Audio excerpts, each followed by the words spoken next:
திருக்குறள் குறித்த சிறந்த விளக்க உரையினை உருவாக்கியவர் யார்? இது டிஎன்பிசியோட ப்ரீவியஸ் இயர் கொஸ்டின். பார்த்துருவோமா? ஃபஸ்ட்டு திருக்குறளுக்கு உரை எழுதியவர்களாக பார்ப்போம்.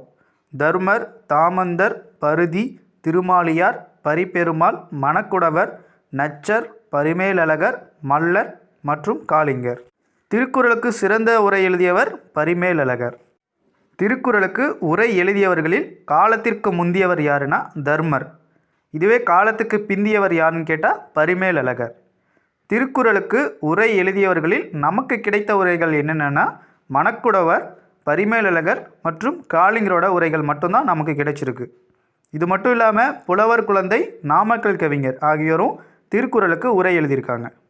ஸோ இதற்கான ஆன்சர் ஆப்ஷன் சி, பரிமேலழகர். உங்களுக்கான கொஸ்டின், திருக்குறளை ஆங்கிலத்தில் மொழிபெயர்த்தவர் யார்? இதற்கான ஆன்சரை கமெண்ட்ஸில் சொல்லுங்கள். நம்ம சேனலை சப்ஸ்கிரைப் பண்ணி வச்சுக்கோங்க. நெக்ஸ்ட் வீடியோவில் பார்ப்போம். தேங்க்யூ.